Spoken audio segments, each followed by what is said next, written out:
Maar dat Nederland verder komt, neemt het enthousiasme voor het voetballen ta. Maar ik de spanning. Heel erg gespannen en zenuwachtig. Ja, het was toch wel een hele spannende wedstrijd. Ik heb hartritmestoornissen gewoon. En als het van mij te spannend wordt, dan ren ik het risico dat dat weer omkomt. En dat risico wil gewoon het rennen. Dus dan ga ik even ergens oorzitten en dan ga ik puzzelen of ik ga lezen of wat dan ook. En als ik denk, nou het gevaar is geweken of het is nou toch gebeurd, dan kijk ik het wel weer zien.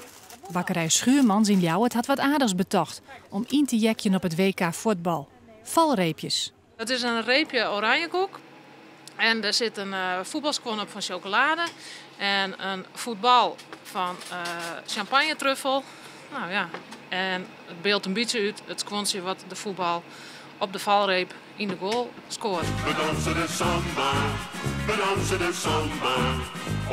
En ik het oranje gwot vlucht de winkel nog hield hij uit. Nou ja, wij zijn natuurlijk sowieso allemaal helemaal volop in het oranje. En helemaal dolblij als Oranje heeft gewonnen.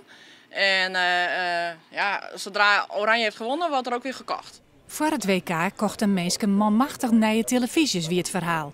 Maar nou nog? Meestal niet van plan wie om naar tv te kijken voor de kampioenschappen en die hebben het voor het hier dien. Maar oké, het is wel zo dat iedereen wordt je wel vrolijk van. Dus ja, dit helpt wel. Zo bijvoorbeeld, er ben meestal niet even een tuutje. Dan is het even. Nou, dat is hartstikke leuk. Ga je maar er ook eerst een soort baat bij dit voetbal in bij het Oranje? Nou, ik denk dat het zakelijk zien net eens zo denderend is. Alleen dat merk je toen de meesten. En zeker elke keer op de woon dan meesten mijn oorzaak. Ze zijn fleuriger en het gaat al wat makkelijker. Ja, dus in dat opzicht absoluut. Ja. Hey!